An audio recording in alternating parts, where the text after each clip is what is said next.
Hello everyone, welcome and thank you for joining us for today's Support at Home webinar. I would like to begin by acknowledging the traditional custodians of the lands on which we are meeting today. I am based in Canberra on the lands of the Ngunnawal people, and I recognise other people or families with a connection to the lands of the ACT region. I wish to acknowledge and respect their continuing culture and the contribution they make to the life of this city and region, and I would like to also extend those respects to Torres Strait, Aboriginal and Torres Strait Islander people here with us today. So my name is Pugh. I'm the first Assistant Secretary of the Reform Implementation Division here in the Department of Health and Aged Care. And today I am joined by an expert panel that includes Craig Gear, Chief Executive Officer of the Older Persons Advocacy Network, Pat Sparrow, Chief Executive Officer of the Council on the Ageing, Tom Symondson, Chief Executive Officer of Ageing Australia, which many of you may know under their former name of Asian Community Care Providers Association. And also with me today are two of my departmental colleagues, Lezah Rushton, who is the Assistant Secretary of the Assessment and Home Care Transition Branch, and Jasmine, who is the Acting Assistant Secretary of the Support at Home Reform Branch. So just to dispense with some of the formalities, we are recording this webinar, so it can be shared for those who aren't able to join us in real time, and it will also be made available on the department's website in the coming days. You can also access a copy of the slides. They're already published on the same page that you went to register for the webinar. Now, this webinar was originally advertised as having a live Q&A session.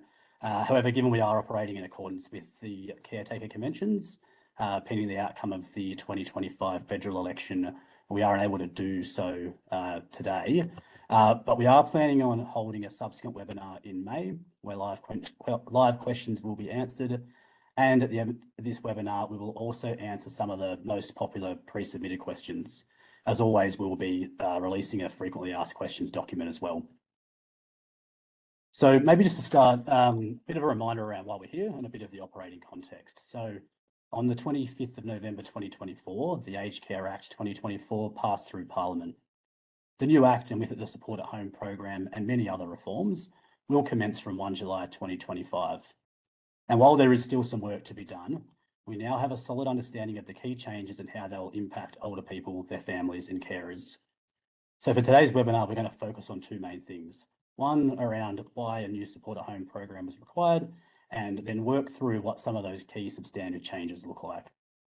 We'd also like to clarify a few matters that we recognise might be a bit confusing or unclear for older people, their families and carers. So we do have a lot to cover in the hour. We won't be able to go through absolutely every single detail, but we will highlight the key areas so you know what's ahead and then where you could go to for more information. All right, so a little bit about Support at Home, why it's needed. The Royal Commission to Aged Care Quality and Safety final report really challenged us as government and as society to improve aged care services and standards for older people in Australia. And those changes we need to make to deliver care that values safety, dignity and respect of older people in aged care. One of the constant themes throughout the Royal Commission was that people want to remain at home. And in order to do this safely, the Royal Commission recommended that improved access to aged care that meets a person's assessed needs could be achieved through combining the Commonwealth Home Support Program, which many of you will know as CHSP, and also the Home Care Packages Program. Now, since 2020, the department has engaged closely with stakeholders, including older people and the sector at large, to test and refine the program design. That process has taken some time, but that time has been essential to really ensuring that the policy design is responsive to feedback from those who will be impacted by this reform. Probably just to remind people what some of those engagement activities have looked like, we've been through a multitude of workshops, surveys, public webinars. We've had dedicated meetings with providers and a lot of online question and answer sessions with older people, providers and the aged care sector at large.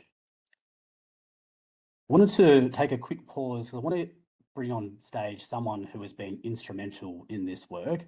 That person is Anne Burgess, who amongst many of her roles is currently the chair of the Council of Elders and also the chair of the Aged Care Transition Taskforce. Anne couldn't be with us in person today or virtually in person. And for those of you who know Anne, I have the good fortune of knowing her. She's obviously in high demand throughout all of this reform work, so she will be coming to us via video address. So over to you, thanks, virtual Anne. All right, Now that we've had a suitably awkward silence, I want to thank Anne for that excellent presentation. But we will be able to come back to Anne a bit later on during this webinar. And obviously you can watch her address when this video goes live onto our website. So we'll move on from that and we'll take a little bit of a closer look at the new Support at Home program and some of the changes that are going to be introduced.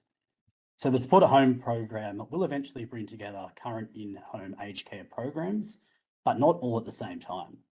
So on 1 July 2025 this year, so Support at Home program will replace the Home Care Packages program and the Short-Term Restorative Care program.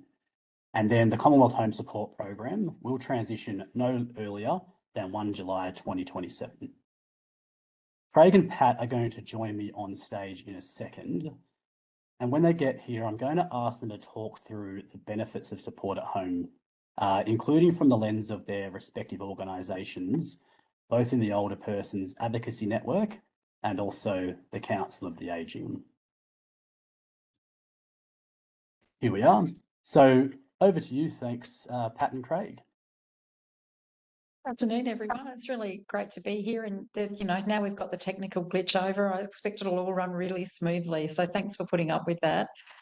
Craig and I are going to run through some of the benefits. And look, one of the things I'd start by saying is that one of the most important shifts is actually that the new Aged Care Act is rights-based, and that will carry through to support at home and in residential care. And this is really a fundamental shift. And what we've got is a clear statement of rights for older people in aged care, which we haven't had before. What's going to need to happen to give that life and to make sure rights are upheld is a real culture change, and there's going to need to be training for providers and for the workforce to help them make the shift. That's going to take time, but without the Act, we wouldn't have it at all. So I think it's really, really important. It's going to be complemented through a new and improved complaint system, which is going to communicate more clearly with you and the people supporting you if you do need to make a complaint, and hopefully resolve complaints more effectively using more different methods like restorative justice and mediation that will hopefully get a better outcome. So the intent and our hope is that this is much more focused on supporting you.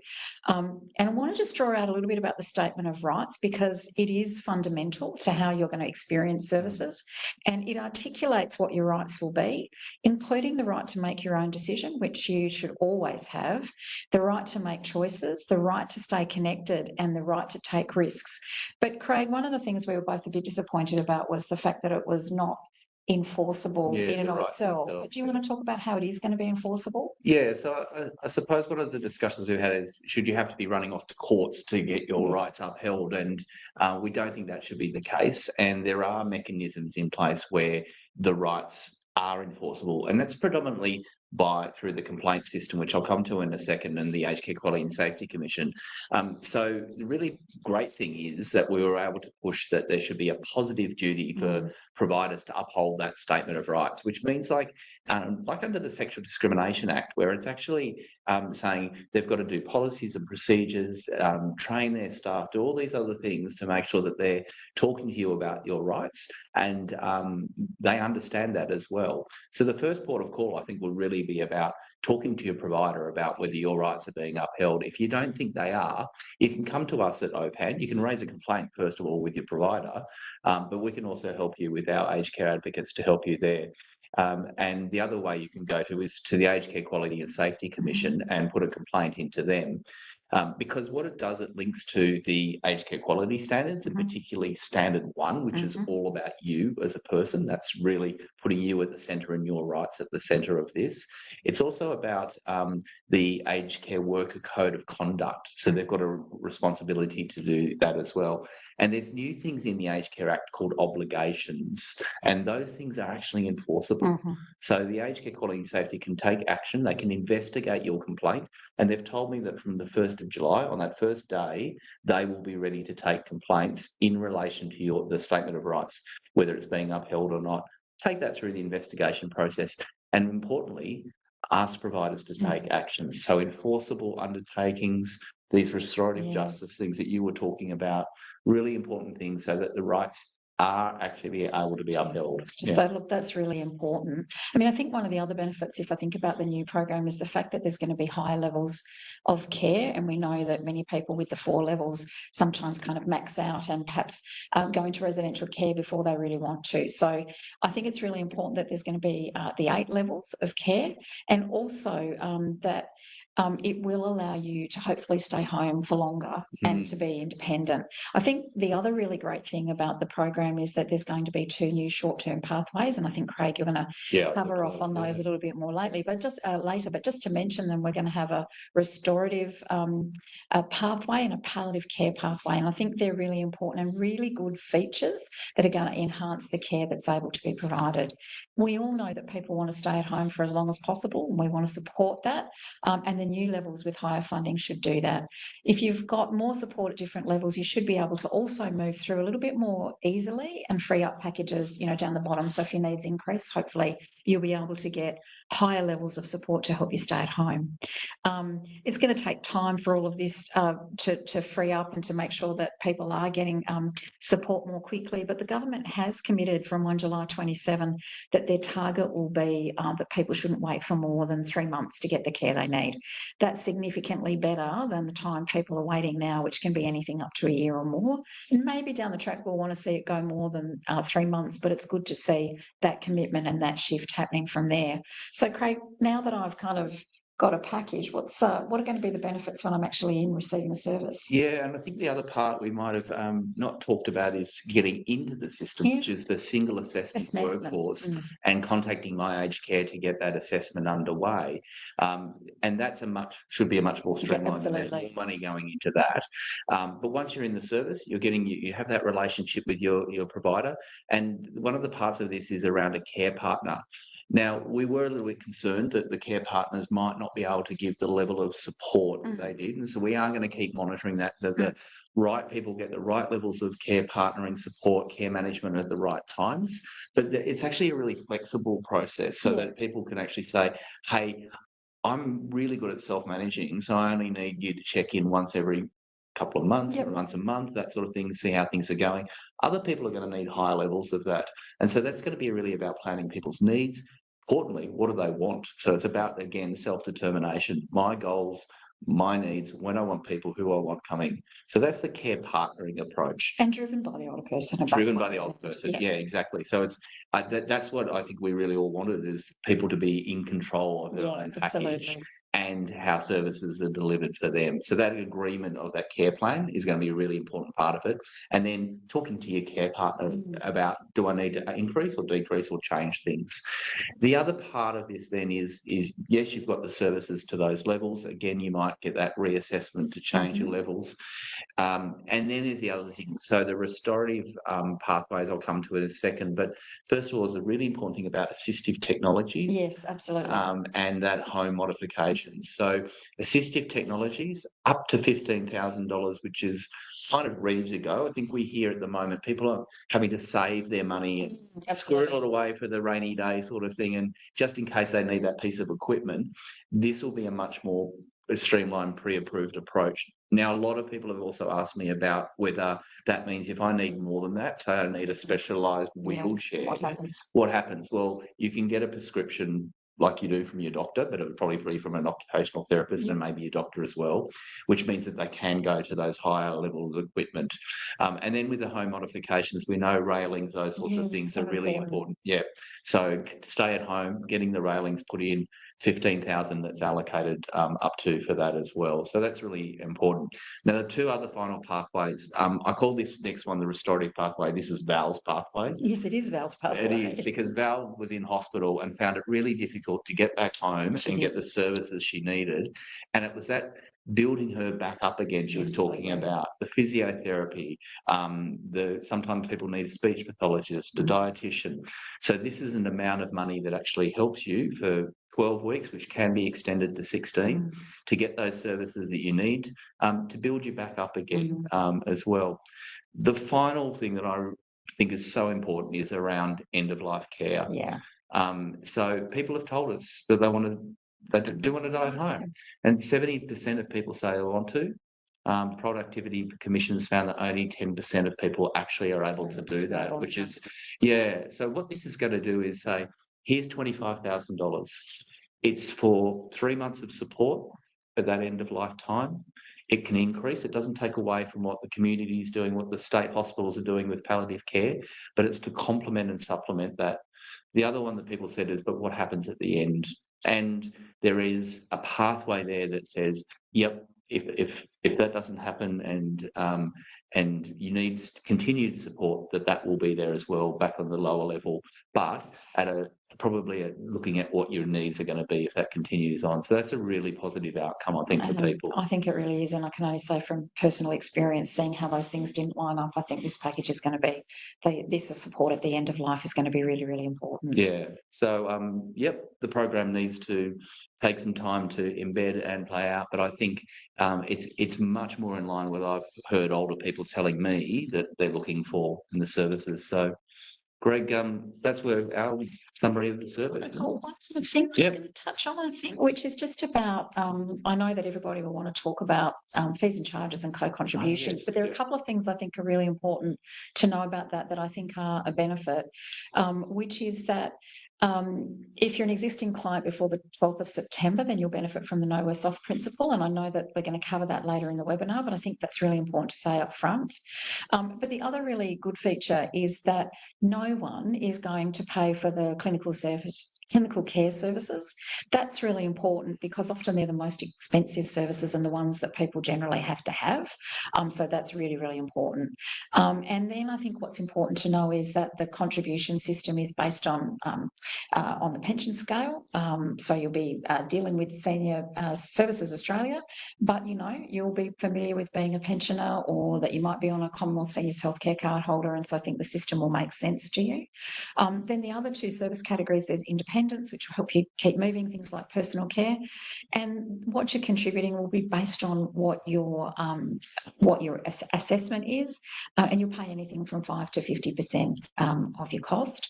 And then support for everyday living services, those things that you have to do to stay at home, that will also be based on your cost. And there's also a range there of anything from 17.5% to 80%. So it's a sliding scale. It's based on a system that and that will be important. And then I just did want to draw out that obviously there are indicative prices at the moment. Your providers will be talking to you about that. And I know Tom's going to speak in a minute.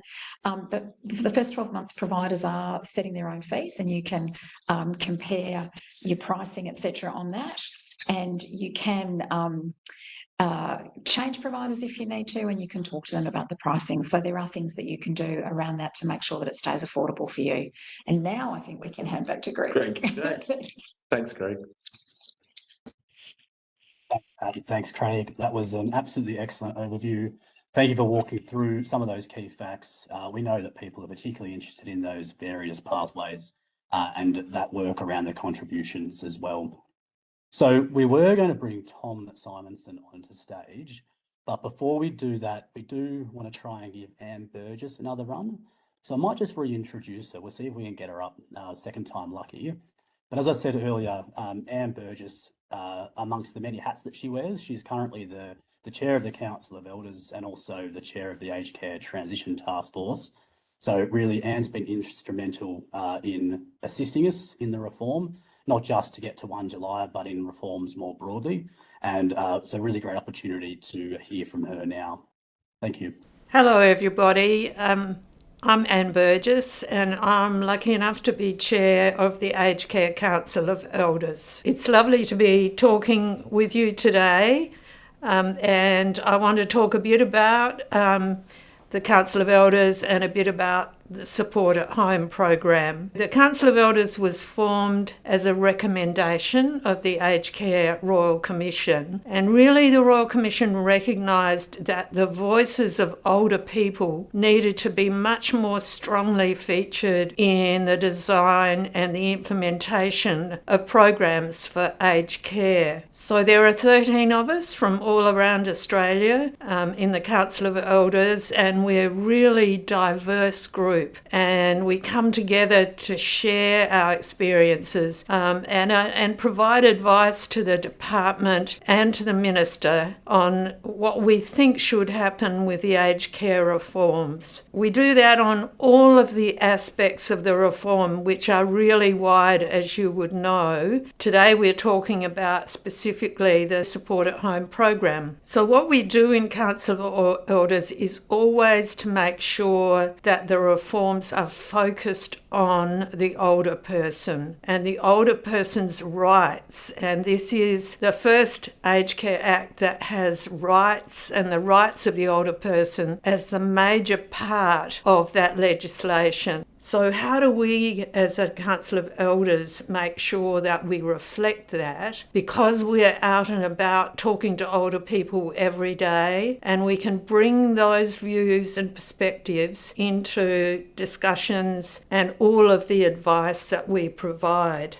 So we want to make sure that older people have a choice, that their views and their wishes and their preferences are respected, and that services are directed to them in the way that we want as older people. So we know that overwhelmingly when we talk to older people, people want that if they need support, that's provided to them at home. They want to build the opportunity to get that support when they need it in their own homes. And they want the service to be provided by people who are well trained, so they can feel safe in the services that are provided. We were particularly interested in making sure that there was the opportunity for early intervention, for people to get help early in the life cycle of them needing help at home, to help them maintain their independence as long as possible. And that means that we're really keen on that new alternative restorative pathway so that people can get allied health assessments and get help with home modifications, with assistive technology, and that single assessment can provide advice about what should be provided as early as possible for people. We're also really keen on when things become really complex for people and really difficult, that there's going to be additional funding for end-of-life care services, and that we hope will help a lot of people to stay at home in that end-of-life situation. There is a transition taskforce, which I'm also fortunate to chair, that brings people from all around the sector, and we're all working together to try to get that Aged Care Act in place and working well by the 1st of July. As you can imagine, there's lots of moving parts. It seems to me sometimes a million moving parts, and we're trying to bring all those parts together, making sure that we've got IT systems working, and that we can put the Act into place so that people will get access to all of those new developments. This is such an important step forward in aged care, this new Act. It's such an important focus on helping older people to live their very best lives for as long as that's possible. This is something we all want, and I'm so impressed by the fact that everybody is working together to try and get that in place. So I'm hoping that you all will find this webinar interesting and informative, and that you'll join with us in welcoming a new Aged Care Act and this new focus on older people and their rights. Brilliant. So thanks. That was good to see that worked on the second time of trying. But look, I agree with Anne's sentiments, including I hope people have found the webinar to be interesting so far. But it is really good to be able to hear from Anne and also the collective views of the Council of Elders, who are really instrumental in being the voice on the ground for our older people and understanding how the reforms are working in practice. So as you can see on stage, I'm now joined by Tom Symondson. As I said before, Tom is the Chief Executive Officer of Ageing Australia, the provider peak, representing around 75-80% of the providers in the aged care sector. And just like Anne, just like Pat, Craig, and many others, heavily involved with and heavily invested in ensuring the success of these reforms. So Tom, I wanted to ask you a question around providers and what sort of overview you can give us on how providers are helping to prepare to support both existing and new clients in the transition to the Support at Home program. Thank you, Greg, and it's great to be here. I'm on Dja Dja Wurrung country in Bendigo in central Victoria, so acknowledge traditional owners. We are working incredibly hard to get as much work done in the next, I think it's about 58 days, I can't remember exactly, to the 1st of July, because we're very committed to this reform. The Royal Commission, number one thing it said, recommendation number one, was a new rights-based Aged Care Act. The current act dates back to 1997. It doesn't really talk about older people at all, except as passive recipients of service, and that's not how the world works. So what we now need to do is ensure that that act comes to life. It's one thing to have the rights statement, as Pat and Craig outlined, but it needs to live, it needs to be real. So and it needs to mean something to the people who receive services from us, obviously in residential care, but for the purposes of this conversation, in home-based care. And so our members are doing a huge amount of work. There's about 1,000 of them around the country who are rewriting policies, training staff, complete digital overhauls from top to bottom. Because this reform in home care is really very significant. It changes the way we do almost everything. Some of those changes are small, some of them are huge.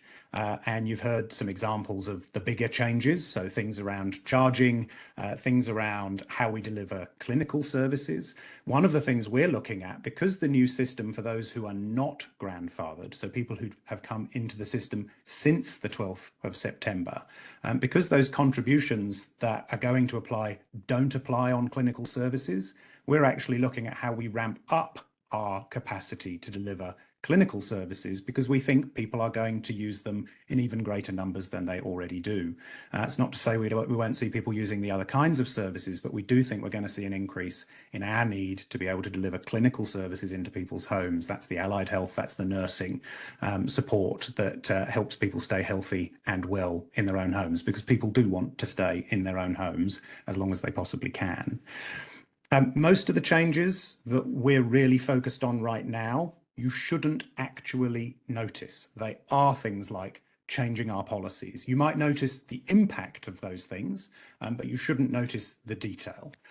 Changing our digital systems should be something that does not make your life more difficult. It should be something that happens in the background. Our promise, to the extent we can do this, to older people who use our services, who rely on our services, who will need our services into the future, our promise is to make that as seamless as possible. The reality is this is a really big reform. 1st of July is not very far in the future. There are still details of the programme that haven't been worked out, and now that we're in an election period, of course, things become a little bit more difficult, but we will commit to being as ready as we possibly can, not just because the new system should be better, but because we do not want things to fall over during the transition. And we need to do everything we can to make sure that that comes true. Our mantra is, we're here to make the lives of older people better, not worse. We're here to make sure that care and services are better on the 1st of July than they were on the 30th of June. But there's a lot of effort and work that goes into that. And our workforce is working very hard, 450,000 of them, to try and ensure that. You've heard about the statement of rights, the way that you can raise concerns formally through the system, through either OPAN or COTA or the Complaints Commissioner in the Aged Care Quality and Safety Commission. But the other thing that I'd say is talk to your provider. If you are feeling like there's something happening you don't feel comfortable with, or that you're not fully across the detail of what you need to understand, talk first to your provider, because they have a duty to communicate with you. And if you're not hearing the information from them that you think you need, please raise it with your provider. At the same time, there's a lot of information your provider won't yet have, so they might not be able to answer all of your questions. But definitely our commitment is to make sure, as far as possible, we can make this transition a really good one for the people who use our services now, but also the very, very many people who are going to use our services into the future. We're big proponents of this reform from the perspective of the rights, but we also hope it will do exactly as I think Pat said. It will reduce the amount of time people are waiting for services. It will deliver growth into this system so that people are not waiting 12 months. At the moment, we've got people waiting 12 months just to get a funding package before they can even start talking about approaching providers. We don't want to see that. I'm with Pat. I don't even want it to be 3 months. I want people to be waiting no more than 1 month, but we're nowhere near that. We've got a long journey. So the other piece of work we as providers are going to have to do is ramp up our services, because many more people are going to need them into the future, particularly if we get the system right. And that's our commitment. I'm not going to pretend it's not going to be challenging. We have a huge amount of work still to do. Providers are, spending a lot of time working through those new pricing frameworks, changes to the way we deliver care management, changes to the way we report to government, changes to the way we communicate with people who use our services. But as far as possible, we're doing everything we can to make sure that that transition is as smooth as possible. All I'd ask is have patience with us. The amount of work that we're having to do is very significant. It's not an excuse, it is simply reality. So be patient with us.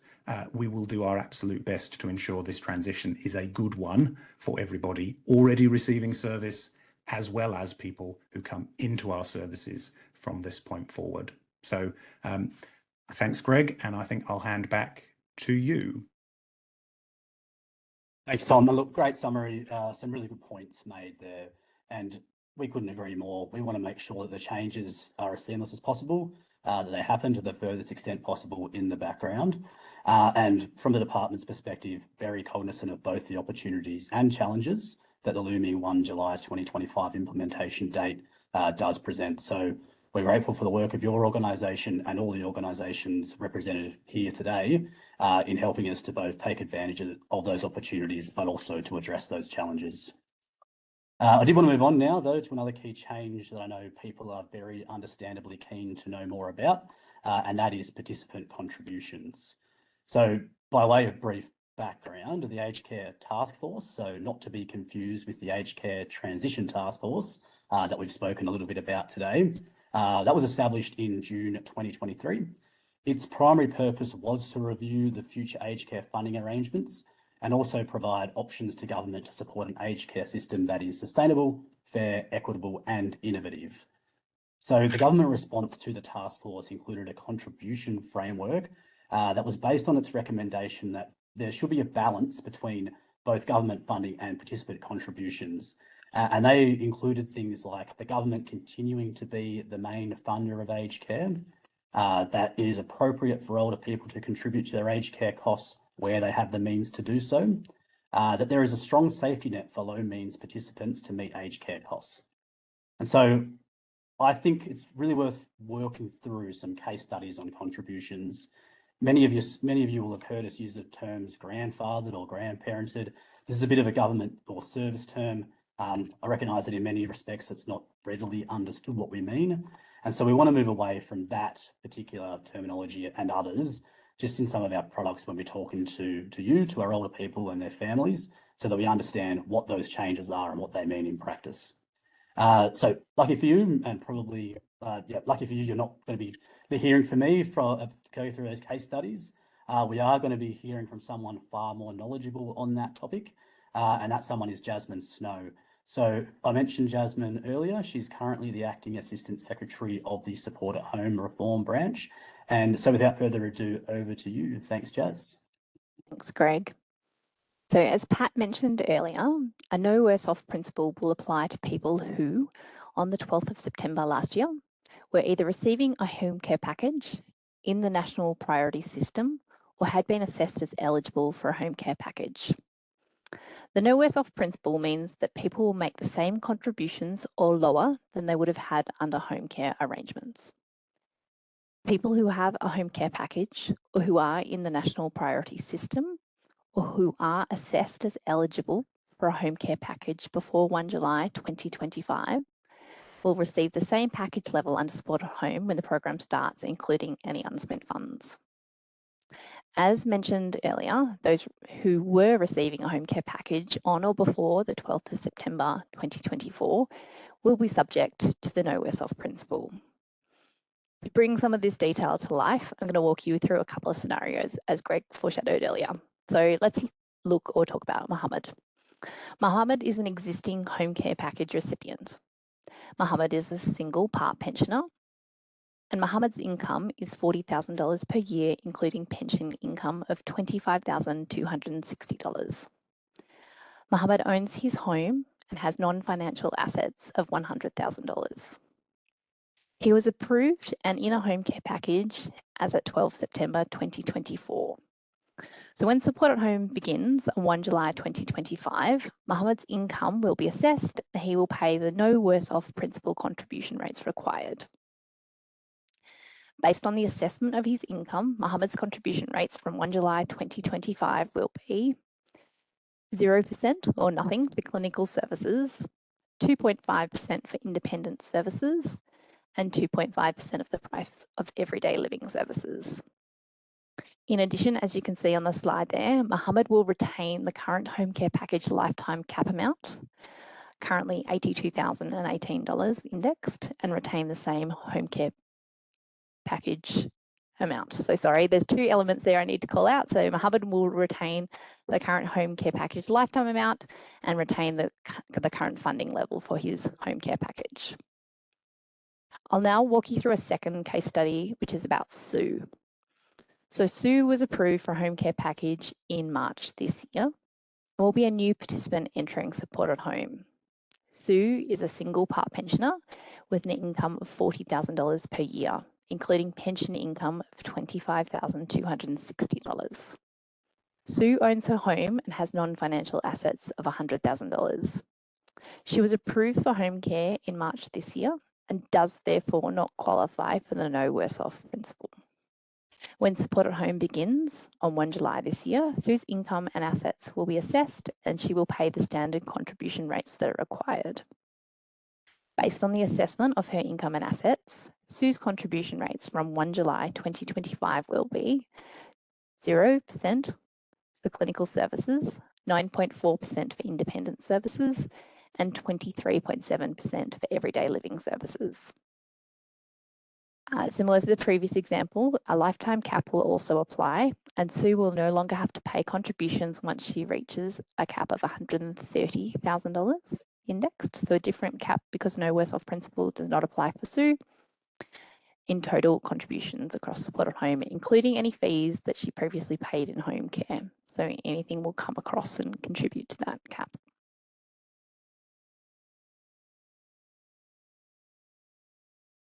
Greg, did you want me to jump forward and talk to some of the Support at Home pricing elements of the program? Yeah, sorry, I was just struggling to find my mute button. You'd think I'd be more familiar with it by now.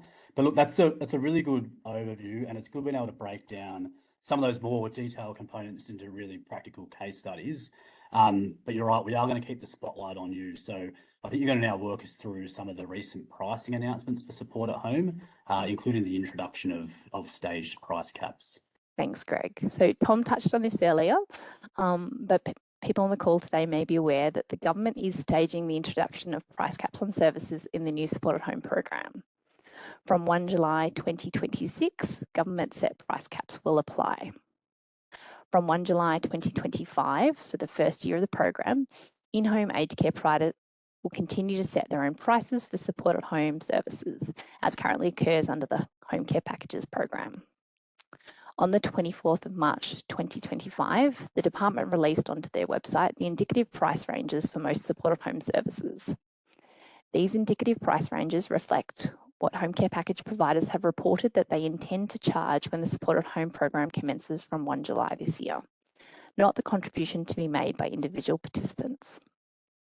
The contribution to prices that an individual pays will depend on their service category and the individual's means assessment or status, as we saw in the examples I've just walked you through. Importantly, no one will pay any contribution for clinical care services. In the lead up to 1 July 2025, your current home care package provider will contact you to clearly explain any changes to your prices under supported home. As a part of this process, you'll be asked to agree to these prices when signing a new service agreement. You do not have to sign an agreement if you are unhappy with the prices or if you don't understand why the prices are changing. However, you do need to have an agreement in place with the provider of your choice before you are able to receive services under supported home. Under Australian consumer law, all consumers have certain rights and protections. The government will introduce additional consumer protections to monitor aged care prices during the transition year to ensure that providers' prices are fair. There will be a number of protections in place for participants under the supported home program. This will help you make decisions about which supported home provider you choose. And as you can see on the slide there, those resources we've recently released provide guidance on price ranges as well as the consumer protections I outlined above. I think I'm handing back to Greg now. Yeah, that was a really great walkthrough. As you can see, I've been rejoined by Craig and Pat and Tom, and I know that we're going to do a little bit of a discussion now. So over to you to give us some more detail around what supports you can offer older people if they have concerns with pricing. Look, I think it's really important that Jazz picked up about the lifetime cap, which I did want to draw out as a benefit of the program. And I know people like that feature in the current system, and it's good that that's going to be there for the other. Just on pricing, before Craig speaks, we were concerned that the price caps weren't ready, and we've got this indicative pricing and providers setting their own pricing for the first year. We understand that we weren't quite ready to go, and we needed to make sure that we had credible pricing information and that the caps were going to be fair. But we do know that that's made people feel nervous and anxious. And Craig, I think one of the important things is to talk about how people can be supported. And I know we're going to talk about hardship, so that if you're struggling to pay, how you can be supported through that as well. But yeah, I'll come to the hardship a little bit later on, but I think people will be able to go and have a look at those indicative prices, and then if you know you're a pensioner, what percentage you might be contributing to those sorts of prices and that sort of thing as well. But if the price changes change too much, there are those consumer protections that Jazz was talking about, and we're going to really be monitoring that closely. I know COTA is as well, to make sure that those changes, they're justifiable and they're reasonable, and we're not pushing people into, I suppose, into not being able to afford that. Financial difficulties, not being able to afford that. So have a look at those consumer protections. But if you are, we'll also be pushing for the regulations. It's part of one of the things that the Aged Care Transition Taskforce is actually looking at, is monitoring these processes as we move forward to make sure that it doesn't have those unintended consequences. But I really appreciate that people are a bit anxious about this, and I understand that, and we'll be here to support as well. So we'll push for changes in the regulation if that's one of the things that need to happen. As we said before, you can raise it with your provider and you can say to them, I don't think, please can you tell me about what's in this price? Why is it changed so much? Why is it there? And they should be able to explain that to you. That's reasonable for people to do that as they go into their service agreement.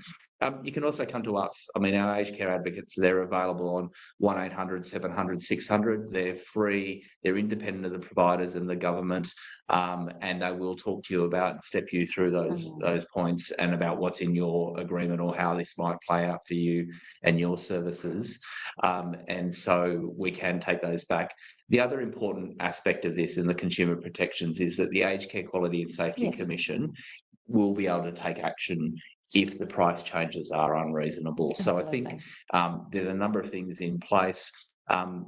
It's a change, and I can understand, and not all the information is quite there yet. But you will be able to have a look at it and look at your own individual circumstances and what the implications might be for you. And there will be more information coming. So you will get more information, that's for sure. Yeah, thanks, Greg. Thanks, Tom. I might see if you want to provide a comment as well. Yeah, so obviously, look, if you ring us, we will just direct you to where Craig and Pat have just mentioned, the either the Commission or the Aged Care Advocacy line. So we don't provide that support directly to people who are using services. That's not our role or our expertise. But what we're trying to do is make sure that providers do this as well as possible. One of the reasons that we didn't want to see IHACPA release, sorry, that's jargon, the people who are going to set these price caps, they're an independent entity, come out with price caps they hadn't properly thought through, was because they might lead to people not being able to afford to provide you with the services. So we wanted to make sure that they got them right, and they weren't ready, so they'll come out next year. Providers will still set their own prices, they just won't be able to set them above that cap. So you'll still see different prices in different parts of the country, different prices for different types of services. You'll be able to compare providers together and say, well, their price is higher than theirs. Why is that? Let's ask. You'll just have a cap that's enforced from 1st of July next year that won't exist on 1st of July this year. The challenge we've got is that this is confusing for everybody. This is confusing for people who use services. Frankly, it's pretty confusing for providers as well. It's a complete change to the way we price. It's a complete change to the way we kind of assess cost. And so we're working through it as well. And that's why you're not seeing lists of people's prices now. That's why you're going to still have to wait a little while, depending on your provider, for them to come to you and say, okay, these are the prices we're putting forward, and this is what you will have to pay, excluding from your package, dependent on whether you're grandfathered or not grandfathered, and that adds a whole heap of additional complexity. So I suppose what I'm saying is we are working with providers to make sure they do this as well as possible, but it will be confusing. And we really do apologise for that confusion and that complexity. That's why I said earlier, be patient with us. We're trying to be patient with government on the complexity they've put on us, but ultimately we want to get there together. The real important point, and Pat said it, Pat or Craig, can't remember actually, was if you don't understand or don't like what you're being told, ask us. Because it might actually just be a simple matter of confusion. At the moment, there are these three components of a package charge where you've got the care management up to 20%, package management up to 15%, and then 65% for the service. That's changing. Care management will be up to 10%.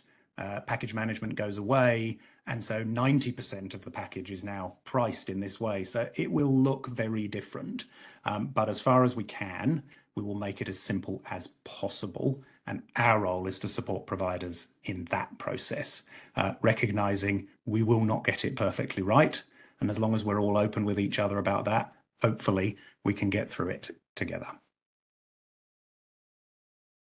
Greg, could I just make one other comment that I'm not sure has come out, which is also that you're not paying for services that you're not receiving with the new pricing model. So while there might be some more complexity, the transparency is important in that you're only paying for the services that you receive. And I think that's a good. And we have heard that people were concerned about that at the moment, that was something they wanted changed into a new system. Yeah.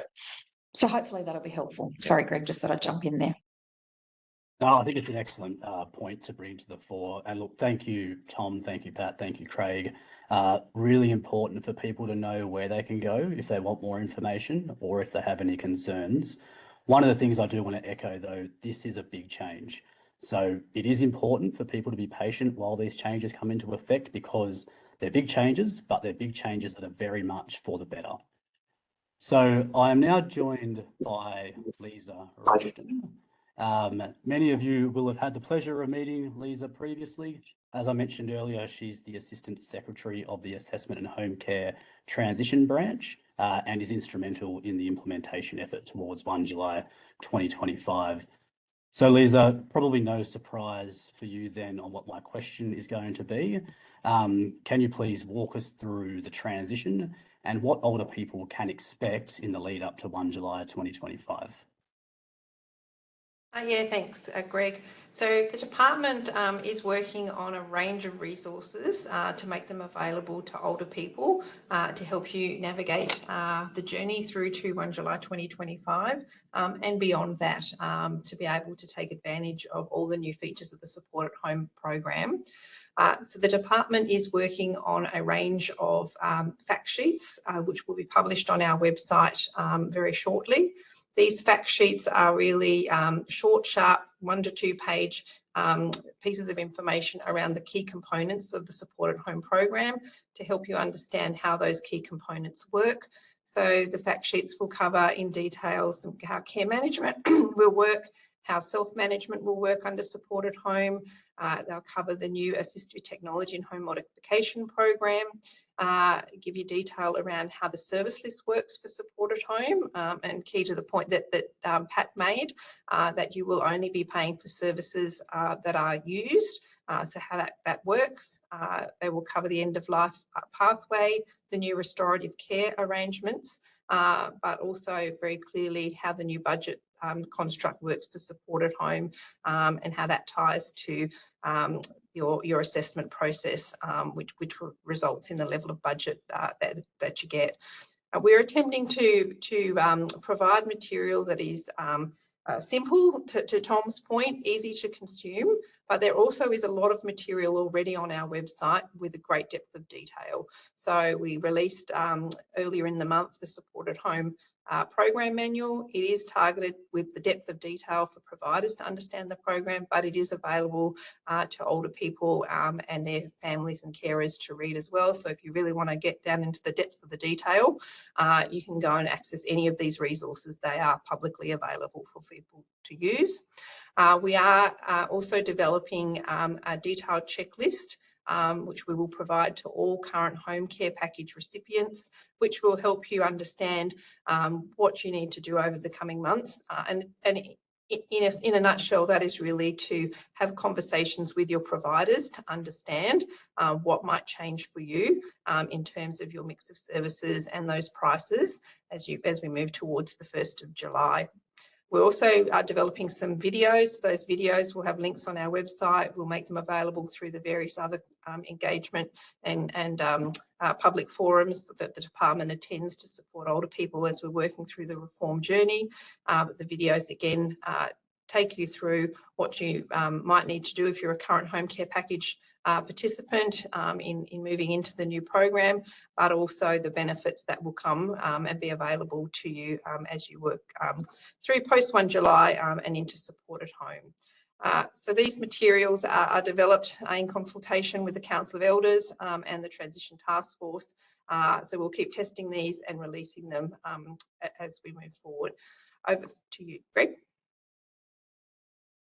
Thanks, Lezah. And look, before we go back to Jazz, I just want to pick up on one of your points. We really want to make sure people are taking information from that authority source of truth.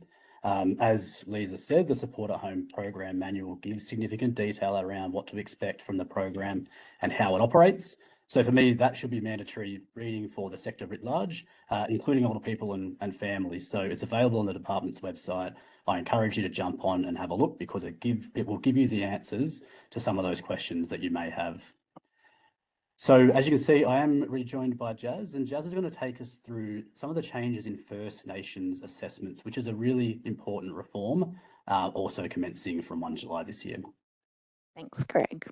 So as Greg foreshadowed, from 1 July this year, we will also be introducing First Nations assessment organisations progressively to provide a culturally safe pathway for First Nations older people to access aged care. Aboriginal and Torres Strait Islander people are underrepresented in aged care proportionate to their population and needs. Establishing First Nations assessment organisations will give older Aboriginal and Torres Strait Islander people the choice of a culturally safe, trauma-aware and healing-informed assessment. First Nations assessment organisations will support Aboriginal and Torres Strait Islander people by taking a less formal yarning approach to assessments, connecting with the local community with their knowledge of local services and culture, doing face-to-face assessments wherever possible, welcoming the presence of the older person's family member or advocate to be part of these meetings, allowing for multiple visits if required to ensure the building of trust and development of a relationship as part of that assessment, minimising the need for the older person to retell their story multiple times, gathering information about the older person's health and wellbeing to understand the aged care services they need, and providing interpreting services where needed. So we've already started to update the department's website with information on First Nations assessments. And importantly, the My Aged Care Contact Centre is now able to collect a preference for First Nation assessment. Lastly, I'd just like to highlight that we're currently testing the approach with some existing assessment organisations, with more sites to commence in July 2025, and this will be followed by a continual rollout throughout 2025-26. Thanks, Greg. So I just wanted to touch quickly on some of the supports that are available to you. And noting that Pat and Craig and Tom have talked to these, we'll go back through them quickly. If you do have any questions or you want to know what those available supports are, they're available on the slide in front of you, but you can speak with your provider if you have any questions about your current package of supports. You can contact the My Aged Care Contact Centre to learn more about the program. You can sign up to the department's Engage newsletter, and that'll help keep up to date with new information and products designed to assist you in navigating some of these reforms. And you can also contact the Older Persons Advocacy Network for free and confidential advice. And as always, if you have a complaint about your aged care services, including pricing, please contact the Aged Care Quality and Safety Commission, and they will be able to investigate and, if necessary, take regulatory action. Okay, so that does just bring this webinar to about time. I trust people in the audience have found that useful. We didn't get through everything that we wanted to get through today, and that was as foreshadowed. And while we may not have answered all of your questions in full, we will be publishing a frequently asked questions document after this webinar. So really just wanted to say a big thanks again to Pat, to Craig, to Tom, to Jazz, to Lezah for forming part of the expert panel, but also for the 2,000 odd people that I can see that have taken the time out of their day to join and listen in. It is much appreciated, very important forum to continue to understand the changes in the lead up to 1 July. And so we will wrap it there. If you do have a quick minute at the end, please stick around. A short survey will pop up in your browser, and it's really just 3 questions, and it'll help to improve webinars in the future. So once again, a big thanks for attending, and we will see you at the next one.